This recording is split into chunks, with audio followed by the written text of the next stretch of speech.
ഇങ്ങനെ ഈ കാര്യങ്ങൾ ഓർമ്മ വെച്ച് ഇത് പഠിച്ചു കൊണ്ടുവരാൻ പറ്റുന്നുണ്ട്. ഞാനിത് കുത്തിയിരുന്ന് പഠിച്ചിട്ട് എന്നെ കൊണ്ട് പറ്റുന്നില്ലല്ലോ എന്നാലോചിക്കുമ്പോൾ ഞാൻ എന്നിട്ട് അതിനെക്കുറിച്ച് നമ്മൾ വേറെ ഇൻഡിപെൻഡന്റ് ആയിട്ട് പഠനങ്ങൾ നടത്തുമ്പോഴാണ് നമുക്ക് മനസ്സിലാവുന്നത് ഇതെന്റെ DNA ഇല്ല.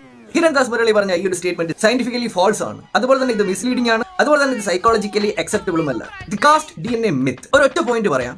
അതായത് കാസ്റ്റ് എന്നുള്ളത് ഒരു സോഷ്യൽ കൺസ്ട്രക്റ്റ് ആണ്. അതിന് ബയോളജിക്കലി ഒരു റോളും ഇല്ല. അതായത് നിങ്ങളുടെ DNA-യിൽ നിങ്ങളുടെ കാസ്റ്റ് ഒരിക്കലും എൻകോഡ് ചെയ്യപ്പെടുകയില്ല. നിങ്ങളുടെ DNA-യിൽ നിങ്ങൾ ബ്രാഹ്മണനാണെന്നോ അല്ലെങ്കിൽ പുലയനാണെന്നോ ഇല്ലെങ്കിൽ പറയനാണെന്നോ നായരാണെന്നോ ഒന്നും അതിൽ ലേബൽ ചെയ്യപ്പെടുകയില്ല. നിങ്ങൾ ജനിച്ച് ഭൂമിയിലേക്ക് വരുമ്പോഴാണ് ഓട്ടോമാറ്റിക്കലി സൊസൈറ്റി നിങ്ങൾക്ക് ഒരു കാസ്റ്റ് ചാർത്തി തരുന്നത്. അതായത് കാസ്റ്റ് എന്നുള്ളത് മനുഷ്യ നിർമ്മിതിയാണ്. ഒരിക്കലും നിങ്ങളുടെ DNA-യിൽ കാസ്റ്റ് ലേബൽ ചെയ്ത് വെച്ചിട്ടില്ല. ഇന്ന കാസ്റ്റുകാർ ഇന്ന ബയോളജിക്കൽ മാർക്ക് ഉണ്ട് അല്ലെങ്കിൽ ഇന്ന ബ്രെയിൻ സ്ട്രക്ചർ ആണ് എന്നൊന്നുമില്ല. എല്ലാവരും ഹ്യൂമൻ ബീങ്സ് ആണ്. ഒരു വ്യക്തിയുടെ IQ അയാളുടെ കാസ്റ്റുമായിട്ട് യാതൊരുവിധ ബന്ധവുമില്ല. ഇന്ന ജാതിക്കാർക്ക് ബുദ്ധി കൂടുതലാണ്, ഇന്ന ജാതിക്കാർക്ക് ബുദ്ധി കുറവാണ് എന്നൊന്നുമില്ല. സോ ഒരാളുടെ പഠന മികവ്, ബുദ്ധി എന്നിവയൊന്നും ഒരിക്കലും കാസ്റ്റിന്റെ അടിസ്ഥാനത്തിലല്ല ഉണ്ടാവുക. ഒരു കുട്ടിയുടെ പഠന മികവ് ആ കുട്ടി ജനിച്ച് ഭൂമിയിലേക്ക് വന്നതിന് ശേഷം proper nutrition, proper parenting, proper guidance, positive ആയിട്ടുള്ള ചൈൽഡ്ഹുഡ് അനുഭവങ്ങൾ, അതുപോലെ തന്നെ കുട്ടിയുടെ ചുറ്റുപാടൊക്കെ പോസിറ്റീവ് ആണെങ്കിൽ ആ കുട്ടി പഠനത്തിൽ മിടുക്ക് കാണിക്കും. അതായത് ഒരു കുട്ടി ജനിച്ചതിന് ശേഷം അവരെ മോൾഡ് ചെയ്തെടുക്കുന്നതാണ്. ഒരിക്കലും ബൈ ബർത്ത് കാസ്റ്റിന്റെ അടിസ്ഥാനത്തിൽ ഒരാളുടെയും ബുദ്ധി വളരുകയുമില്ല, കുറയുകയുമില്ല. നിങ്ങളുടെ DNA നിങ്ങൾ ഇന്ന കാസ്റ്റ് ആണെന്ന്